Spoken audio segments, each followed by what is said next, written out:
پیروز ضربه هایی که بین آمریکا و ایران رد و بدل میشه کی بوده تو این مدت در این جنگ های محدودی که اتفاق افتاده؟ تا انتها با ما همراه باشید.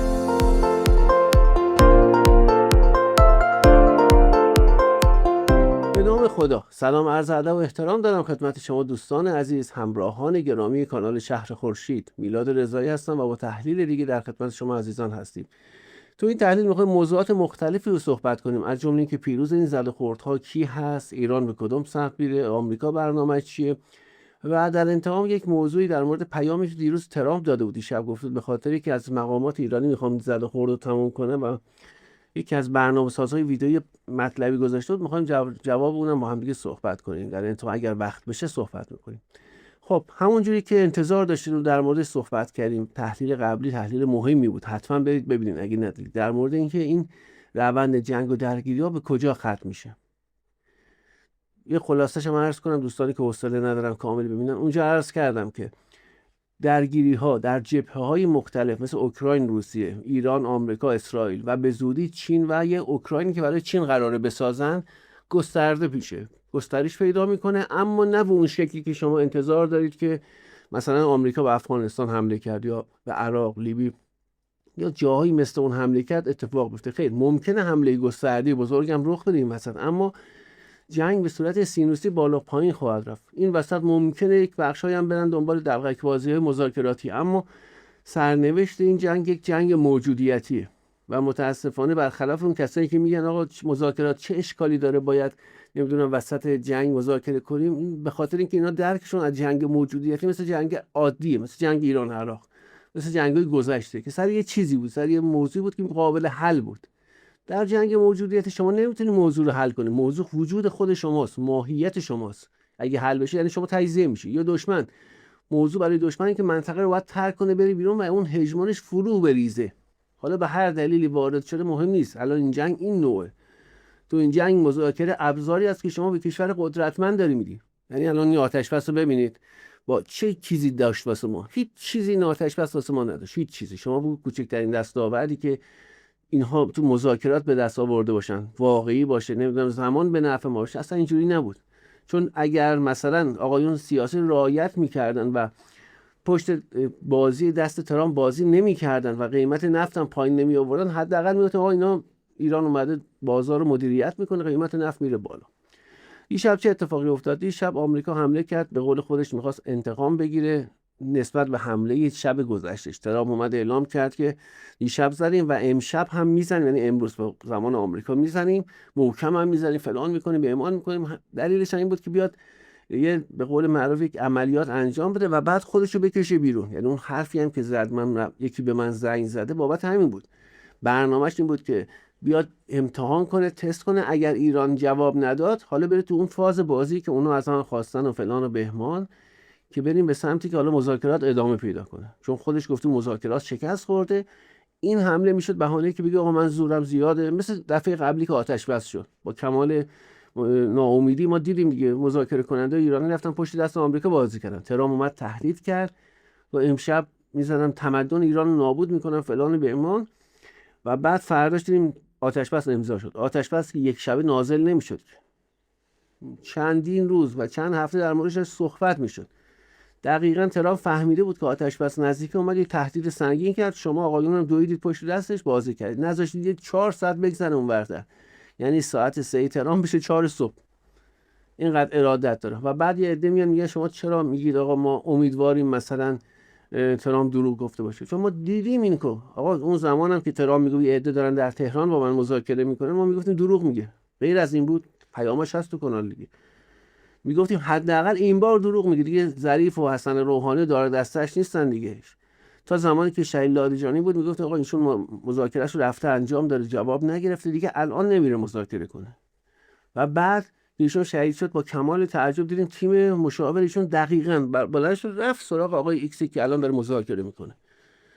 انگار فقط هدف تیم مشاور این بودی که بره سراغ مذاکره. و بعد حالا اون آقای دومی که اومد 2 هفته داشت قبلش مذاکره میکرد، شب توافق عصرش سفیر ایران در پاکستان توییت زد، بعد پاکش کرد و اینا که حالا پاک مثلا مشخص نشه. اینا گفتن نه الان خودمون به این نتیجه نه، از قبل بسته بودن، الان هم همینه.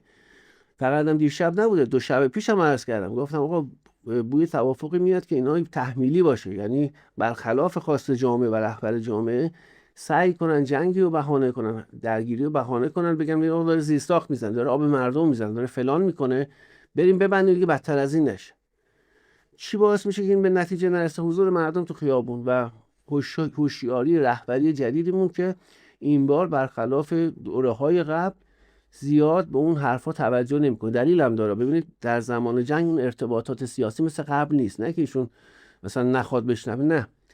در زمان قبل، در زمان آتش بس، در زمان صلح، ارتباطات سیاسی اینه که مثلا مجموعه نظام میرن پیش رهبری میگن ما به این نتیجه رسیدیم، ایشون هم یه سری حالا خطوط قرمز میذاره و تموم میشه میره. یعنی میان حالا یا عمل میکنن بهش یا نمیکنن، که معمولا هم سیاسیون عمل نمیکنن. خب ولی در زمان جنگ این ارتباطه نیست. مثل اوایل جنگ که پزشکان اومد تو تلویزیون گفت آقا ایران ارتش نیروهای نظامی ایران آتش به اختیار هستن، الان هم همینه.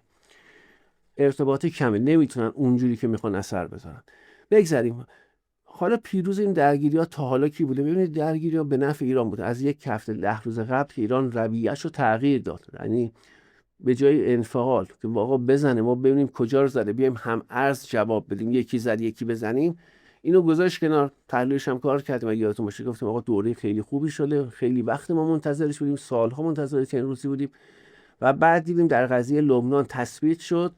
در درگیری‌های دو شب گذشته با اینکه آقایونی می‌خواستن در این درگیری‌ها انجام نشه، جواب داده نشه ایران، چون گفتن آقا آمریکا جای خوب خاصی که نزده. راست هم میگه، واقعا جای آنچنان خاصی رو نزده بود، کاری به تبلیغاتش نداشته باشید. در عمل جایی زده بود که اصلا خیلی پایین‌تر از آستانه تحمل ایران بود، تحریک نشه ایران، و انتظار داشتن آقایون سیاسی که نزنن ایران، نظامیان نزنن، که به خوبی هم جواب دادن. و دیشب اتفاقی که افتاد، برای اولین بار ایران رفت جایی رو زد در غیر جنگ، در غیر از زمان جنگ، که جنگنده های آمریکایی اونجا بودن. دو اردن، پایگاه اردن زد، F-16 و F-35 اونجا بود، حدود 20 و 20 خوردهش زده شد. صبح تا شب ما خواهش میکنیم از نظامی هامون که آقا بری سراغ فرودگاه بنگوریون، اونجا سوخرسان ها هستن، چرا اونجا رو نمیزنید؟ این برای ما سوال واقعا. سوخرسان هایی که اونجا هستن اونها کمک میکنن جنگندهاشون بیاد رو ایران. بگذاریم. آمریکا جاهایی که زده بود، اول ببینید یه شایعه را انداختن تو فضای مجازی مال 2-3 روزه که آمریکا اومده از بیعملی ایران داره استفاده میکنه، رادارها رو میزنه، نمیدونم برج‌های رادیو میزنه، میاد جلو، میخواد مثلا یه اقدام خاصی انجام بده، ایران جواب درست حسابی نمیده. این اشتباه دوستان. اولا که چیزی نبوده که در زمان جنگ 40 روزه نزده باشه و الان بخواد بزنه. تمام اینجایی که داره میزنن قبلا زده بوده، حالا ایران یا اومده بازسازی کرده یا نکرده، دوباره هدف قرار گرفته. بخشای نظامی عرض میکنم.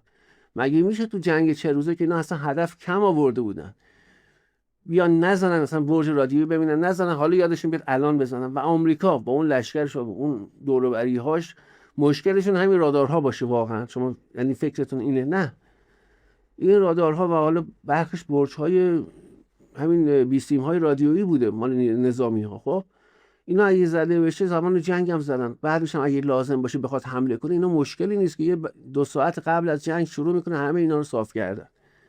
و از اینکه زورش نمیرسه کشور رو به مرحله تسلیم برسونه. من دیدم یکی پیام گذاشته بود که کاش نظامی‌های ما یه کاری میکردن، حداقل از جز مخالف‌ها بود. ما میگفتیم با اینکه همه فشار بهمون اومده باز راضی هستیم. دیگه ایران باید چیکار کنه عزیزان؟ بحث مدیریت نظامی جنگ ایران حرف نداره. آقا کجا؟ شما یه مثال به من بزن که آقا آمریکا رفته با کشور X درگیر شده تو کشور X، از ایران بیشتر به این ضربه زده، اصلا ابرقدرت هم مثال بزنید. پیدا نمی‌کنید بعد از جنگ جهانی دوم اینور اصلا نبوده، هیچ جا نبوده که چنین ضرباتی که ایران به اون زده رو تکرار کرده باشه، حتی شبیهش رو تکرار کرده باشه. کجا بوده که مثلا آمریکا حمله کرده باشه، اون کشور اومده باشه یه تنگه هم تازه گرفته باشه، بابل مندبش هم بسته باشه، نوچه‌هاش زده باشه، همزمان با 7-8 تا کشور مستقیم درگیر شده باشه؟ کجا اینجوری بوده؟ و بعد جلوی عملیات نظامیشو گرفته باشه، مجبور شده باشن برن به سمت آتش بس. یعنی خودش دشمن داره میگه کارهایی که ما نمیتونستیم تو جنگ انجام بدیم تو زمان آتش بس میخوایم بهش برسیم، تنگه رو باز کنیم، فلان باز کنیم. برای چی ما نگران سیاسیون هستیم، مذاکراتیامون همینه دیگه. یارو چیزی نداره بره اونجا مذاکره کنه، میخواد چیکار کنه؟ بره آقا زیباییشو بذاره اونجا صحبت کنه؟ باید از دستاوردهای کشورت گرو بذاره دیگه. هسته این تنگه هرمز هم که حالا اضافه شده بشه، بده بره. آقا ماله نکشید لطفا. عزیز من، برادر من، شما رسانه‌ای هستی، زشته یه عمری کار کردی برای این کشور، دلمون میسوزه، به خدا دلم میسوزه. این که میای میفرمایید نمیدونم تو جنگ ویتنام، نمیدونم ویتنام گفت یا نه، کره، و نمیدونم جنگ عراق ایران صدام مذاکره بینش بوده. آقا تو جنگ کره مذاکره بین کی بوده؟ بین آمریکا، یه قدرت خارجی غیر از کره بوده، اصلا ربطی به کره نداشته. برید ببینید با کی مذاکره میکرد، اصلا مورد معامله اون کشوره بوده. تو جنگ ایران و عراق هم اصلا جنگ موجودیتی نبوده مثل امروز که اون می‌خواسته بیاد یه سری استان نفت بگیره فلان کنه ول کنه بره. صدام میگم من میام تهران میگیرم، اما نه اندازش بود نه حدش بود نه. و بعدم برنامه این بود که بیاد یک تیکه رو بگیره بده دست مثلا اون مخالفان حاکمیت جمهوری اسلامی، حالا منافقین باشه، حالا شاهنشاهی ها، که اونا بیان مثلا یک کودتای خطی انجام بدن بیان بالا. تو جنگ موجودیتی شما مذاکره نداری. آقا مذاکره سر چی؟ موجودیت نباید باشه اینجا. میگه آقا تو نباید باشی، تو باید تسلیم بشی. هر کی میخوای رهبر کن، اینو رهبر نکن. چرا؟ چون این آقا اگه رهبر بشه مثل ونزوئلا نمیشه کار من. برای یکی مثل حسن روحانی بیار بذار، یکی مثل خاتمی بذار که بشکن میزنم این آب لب و لوچش آویزون باشه. خب تو اینو میدونی بابا، یه سیاسی تاریخ انقضا داره. حداقل تو ایرانی که تو بقیه دنیا که خیلی زودتره، تو ایرانی که مثلا اینا فکر میکنن مادام اونم هستن، بازم تاریخ انقضا داره. منافع کشور که نباید با تاریخ انقضا اینا درگیر کنی. و ببینید دوستان، کاری نبوده که نظامی ایران بتونن انجام بدن نداده باشن، کاری کلی عرض میکنن و تونستن قشنگ مقابله کنن. بابا به خدا افتخار داره تو این دوره زندگی کردن. 1500 میلیارد دلار توان نظامی اونور یا آمریکا متحدانش، اینور 10 میلیارد دلار ایران. بخش زیادش هم حقوق کارمنداش بوده. و بعد قبل 300 400 سال استعمار بوده. قبل 50 سال پیش آمریکا اصلا تو ایران زندگی میکرد، یعنی کامل ایران تحت تسلطش بوده. گاو شیرده اون زمان ایران بوده. خب تو این دوره ایران اومده ظرف 40 سال از یک کشور جنگ زده هیچی نداشته، رهبر شهید ما اینو رسونده به یک ایران قدرتمند، تحویل امروز داده. و این ایران با اینکه سردارانی زده شدن، برتری تکنولوژی عجیب و غریبی که غرب داره و با همه مشکلاتی که داخل ایجاد شده ایستاده جلوی دشمن، با اینکه یه سری داخل کشور فقط میخوان حراج کنن. واقعا افتخار داره تو این دور زندگی کردن. افتخار داره کنار این مردم که 900 شب در خیابون ها اصلا زندگی کنید. نگید چی کار کرده. آقا چی کار باید میکردی؟ چطور؟ یک مثال بزنید. آقا بگید مثلا مریخی‌ها حمله کردن، آمریکا مثلا مجبور شد این باج به مریخی‌ها بده. آقا تو ایران مثل مریخی‌ها نیستی. آقا یه مثال بزن، یه چیزی که واقعی باشه. عرض کردم متاسفانه جنگ روانی شدیدی راه افتاده که دستاوردهای نظامی کمرنگ میکنه، در داخل هم یه سری بهش دارن کمک میکنن. چرا؟ چون تیروتایپی مذاکراتی ها هستن که بگن آقا ببین قدرت نظامی نداریم، بریم تمومش کنیم بره. نکنید این کارو. دیگه بعد چیکار کنه نظامی؟ از خاکش، از شرفش، وطنش، همه چی داره دفاع میکنه، جونشو گذاشته وسط. تو این زده خورده آمریکا جاهایی که زده قبلا زده بوده، حالا دکلی هم دوباره بلند شده باشه بازم زده، مهم نیست، چون دوباره ایران میساد. نه که زدن مهم نیست، یعنی میخوام بگم هزینه جدی نبوده. اما برعکس ایران داره مرحله به مرحله جلو میره. این ایرانی که امروز میبینید، آیا ایران روز اول مذاکرات هست به نظر شما؟ مگه ما اون موقع عزا نگرفتیم که آقا لبنان رو ول نکن؟ مگه عزا نگرفتیم آقا یکی میزنه 10 تا بزن؟ داره همین کارو میکنه. اردن که اصلا مثلا توی معادلات نبود، ایران رفت عقبش رو زد. تو کردستان عراق چندین شب الان از همون روز آتش بس شروع شد، اما تو یک هفته اخیر عجیب داره ایران اونجا ضربه میزنه. دیگه جنگ، ببین موشک و پهپاد دیگه کم اومده توان زدنمون، از بس که اون تروریست های تجزیه طلب زیاد هستن و اینها حتی تا مرزهای شلمچه اومده بودن پایین تو عراق و میخواستن عملیات کنن. ایران مجبور شد جنگنده‌هاشو بلند کنه بزنه. دیشب که مثلا درگیری بود، جنگنده ایران در آسمان شهرهای ایران پرواز میکردن. پدافند ایران موشک‌های کروز آمریکایی رو زده در جنوب ایران، چندین و چند تا، یکیشو تهران زده میگن. خب این پدافند که داره ریز پرنده رو میزنه، دیشب ریز پرنده‌های از جنس جنگ 12 روزه بلند شد، یعنی چون اینترنت وصل بود اینها با سیم کارت موبایل میتونن فعال بشن، پرواز کردن تو شهرهایی. دیدید پدافند میزد، این بود ما نزدیک ما یکیش همینجور زده شد.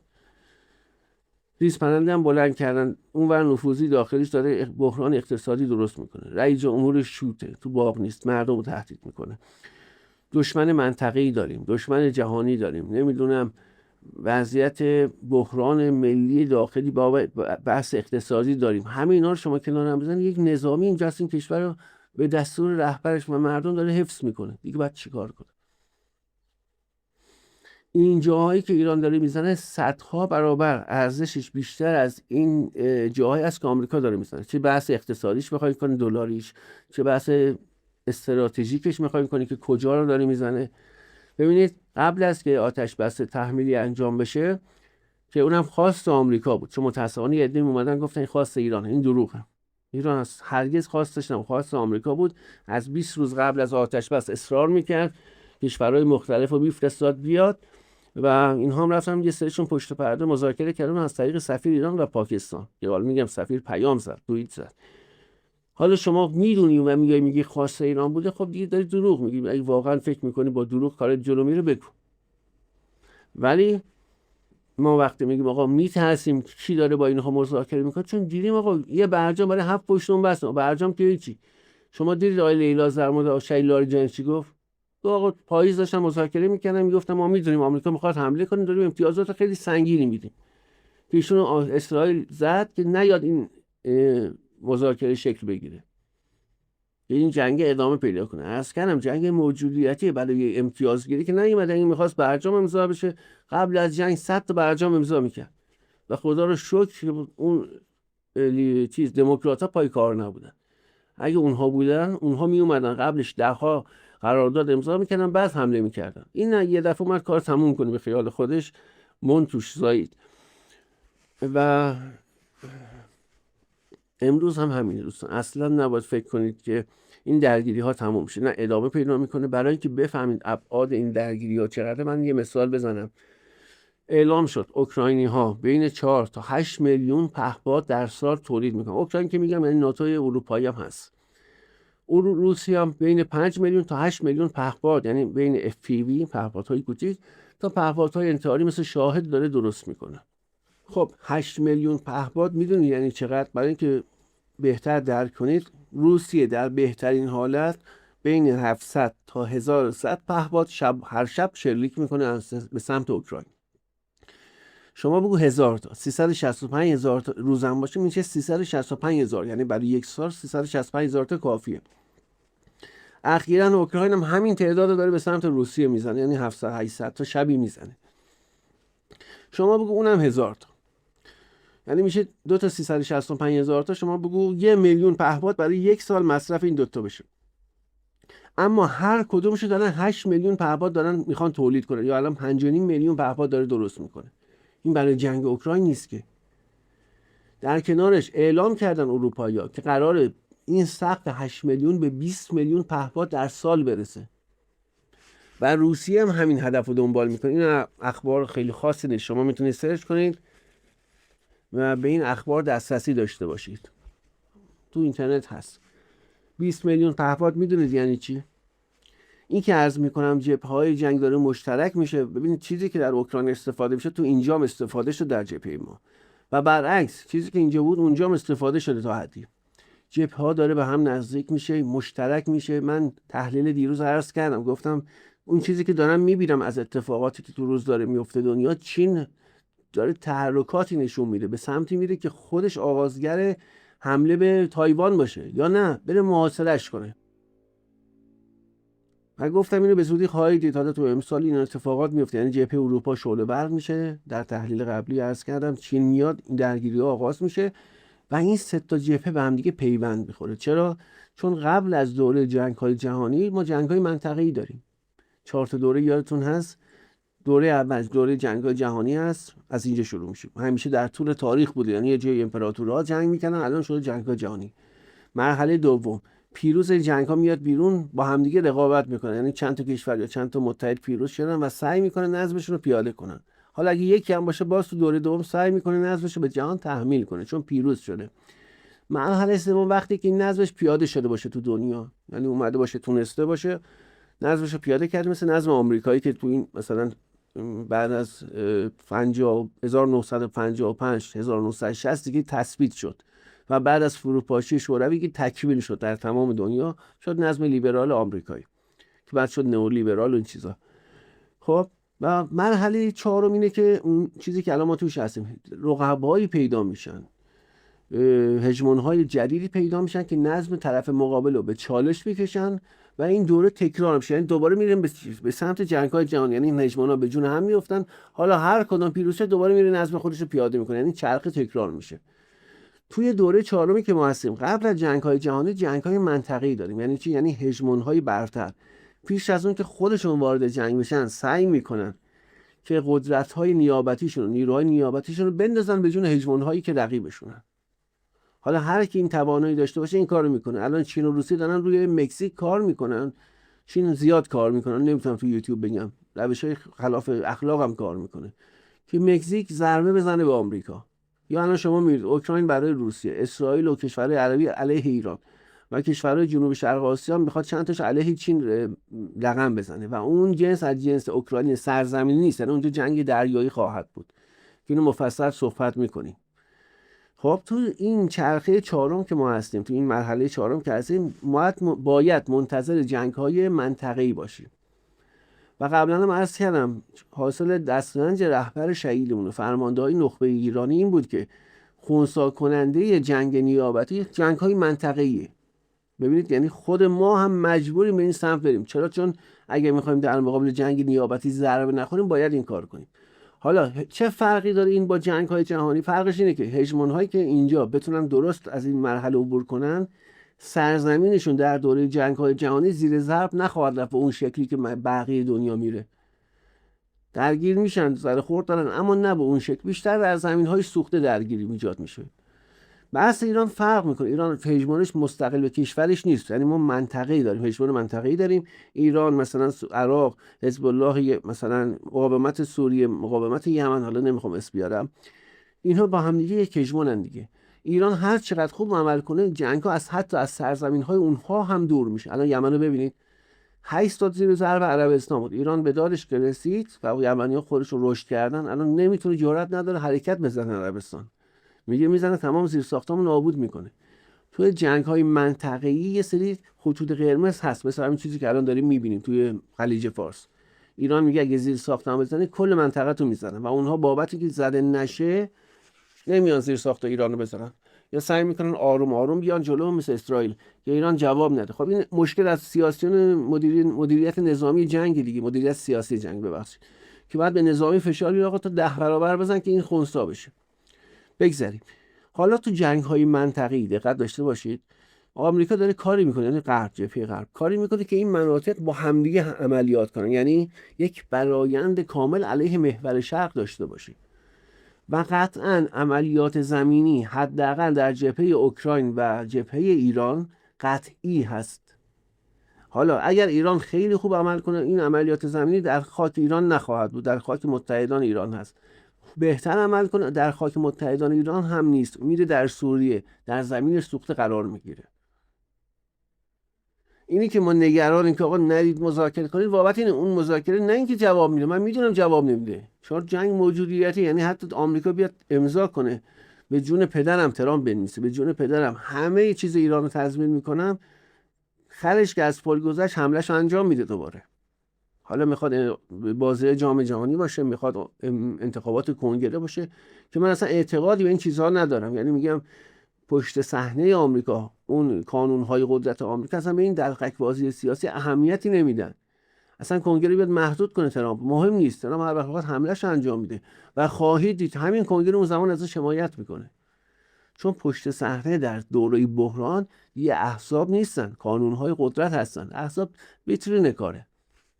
هر کشوری که سرش به تنش بیارزه، شما نگاه کنید در تاریخ در دوره بحران میره نظامیاش میاره تو میذاره جای سیاسیونش، جای مقامات اطلاعاتیش، که اونها بیان کار دست بگیرن. چون جنگ سرد نیست که بگه اطلاعاتی ها مثلا باید باشن، نه، جنگ سخت نظامی جبهه‌های مختلف داره، برای جبهه اطلاعاتی هم داره. برتری تکنولوژی که امروز دست آمریکا هست تو بخش هوش مصنوعی و جاهای دیگه در خطر، یعنی چینی‌ها دارن بهش میرسن. حالا تو بحث هوش مصنوعی یک تحلیل طلبتون باشه، یه هوش مصنوعی جدید اومده اصلا قوقا کرده، یعنی همونی که علیه ما استفاده میشد ورژن کوچیک‌ترش آوردن دادن به چند تا شرکت، دیدن خیلی خطرناکه، اون رو دوباره بردن کلی سانسورش کردن، کلی محدودش کردن، یه چیز دیگه آوردن، همه هوش مصنوعی رو خورده.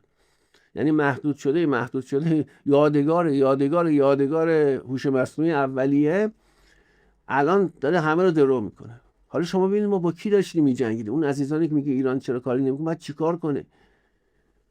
بابا یه هوش مصنوعی دستش، خودشون ترسیدن، مقامات شرکتشون اومدن گفتن خب جلوی رشد هوش مصنوعی بگیرید، چون گفتم دیدیم یه سری کارهایی داره انجام میده که ما ازش نخواستیم، اطلاعاتی داره با رقبای ما به اشتراک میذاره. به این نتیجه رسیده اگر این کارو کنه مثلا میگم بازار جهشش بیشتره، به نفع مردم مثلا میگم هست. حالا به هر دلیلی به این نتیجه رسیده. یعنی ما لبه این هستیم که یک هوش مصنوعی خودآگاه در جهان رونمایی بشه. اونا هر کاری هم کنن تو این دوره نمیتونن جلوی رشد هوش مصنوعی چین رو بگیرن، باید سریعتر برن سراغش. به همین دلیل باید سریعتر کار اینا رو تموم کنه. و اینکه عرض میکنیم این دلغک بازی مذاکره به جایی نمیرسه ظاهرا امضا بشه و اون بندهایی که خیلی وضعش خرابه، یعنی یک توی بند 14 گانه که داده، من نمیدونم چرا آقای رسانه‌ای حرف نمیزنه. آقای رسانه‌ای یکی از اون بندا اینه که ایران تنگی هرمز باز میکنه بدون هیچ شروطی و بعد میره شورای امنیت تصویب میکنه این شروطش، یعنی میره میگه آقا این قطعنامه که تنگی باید باز باشه تصویبه. یعنی ما میریم شورای امنیت مثل برجام تصویب میکنیم که این حقی که مال ماست دیگه مال ما نباشه. خب شما چطور ساکتی بعد میگی ما ایرانی هم هستیم؟ آقا نمیدونید، میگیم نمیدونید، ولی میدونید دارید طرفداری میکنید از یه سیاسی بابت این جریان وفاق منافقانه دارید برگ اصلی کشورت برای آیندهش از بین میبری و توجیه میکنی اینو. ریختن تو مساجد و جای دیگه که آقا تنگ هرمز که مال ما نیست، اصلا غصبی، حالا دوره جنگ گرفتیمش بعد پسش بریم، ما امانتدار خوبی هستیم و این پولا نباید به تو نظام اقتصادی کشور حرامه. از این دریوری‌ها چرا میگفتن؟ چون می‌خواست دو دستی تقدیم کنه. بعد شما میگید چرا گفتید ترامپ با کی مذاکره میکنه تو ایران یا کی به زنگ زده؟ آقا معلومه زنگ زده. ما قبلا میگفتیم دروغ میگه، الان هم میگیم دروغ میگه، اما تو این بحث مذاکرات دیدیم آقا نه راست گفته، دروغ نگفته، قبلا راست گفته، تو بحث مذاکراتی راست گفته. 100 تا دروغ هم بگی 10 تاش راست بوده. بابت اون 10 تا چون امنیت ملی کشور اون در خطره باید شک کنید. زمینه که برید از اون دوستی که تو تاکسی میبینید چون بعضی وقت اخبار بهتون میده بپرسید در یکی از سفارتخونه‌های ایران در کشورهای عضو ناتو که اولش با تی 2 نقطه هست چه ارتباطی گرفته شد، چه تماس‌هایی گرفته شد و چه پیام‌هایی رد و بدل شد. اینم بدونید که وقتی صحبتی میکنیم رو هوا حرف نمیزنیم. شما دیگه میتونید از اون دوست تو تاکسی بپرسید.